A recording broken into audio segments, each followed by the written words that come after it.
Hi, it's Mehek. I'm an Ahimsa Fellow and I'm here to share what I've learned with you. Recently, I've been visiting pet shops ranging from high-end multi-story establishments to nothing more than cages on the footpath.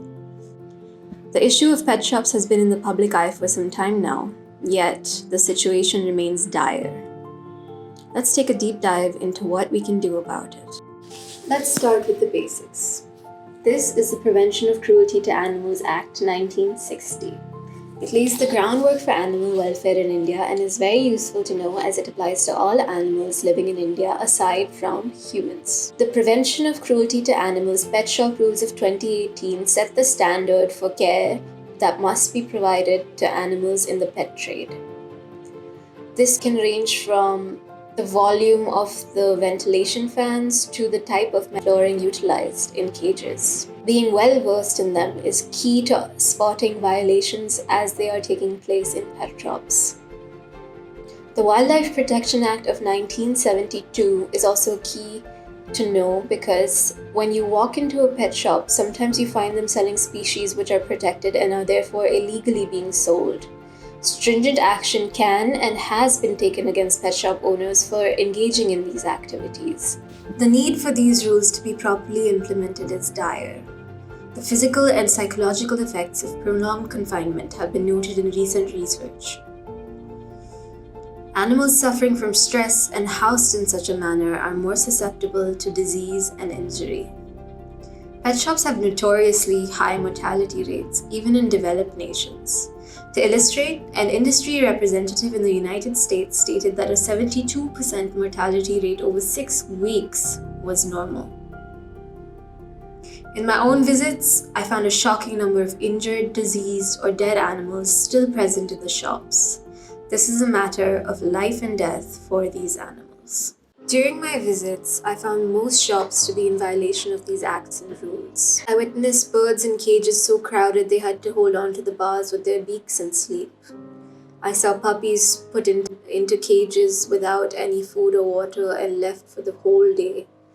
I saw dead fish left in the tank with living ones.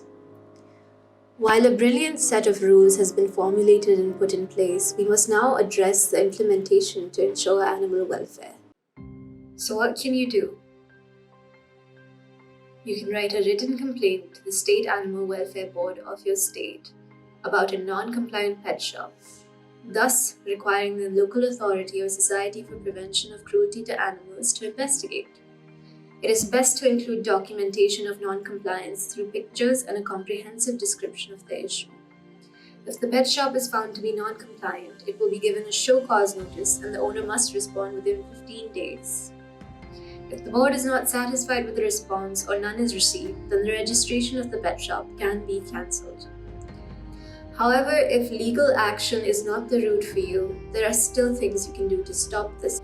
We must reduce both the supply and demand at the same time to truly end this cruel trade. Do you know someone thinking of buying a pet? Remind them that for every pet you buy, there is a trail of ones who died in transport or waiting in the shop. Buying an animal from the noble perspective of saving it may help the individual creature, but it also condemns many more to the same fate as the purchase of an animal gives the shop owner more money to use for restocking and expansion. Here are some questions you can ask to your friend or relative who's thinking about buying a breed animal. What happens to the ones that don't get adopted?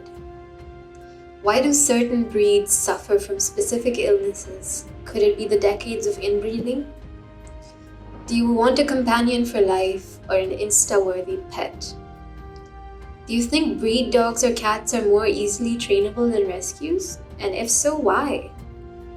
Do you see animals as individuals with their own personalities or as a breed in which all are the same? By taking legal action against pet shops that are non-compliant with the rules and by speaking to those around us about the importance of adopting and not shopping, we can make a dent in this trade. I hope this video was interesting for you, and if you like this content, please like and subscribe to our channel and don't forget to click the bell icon.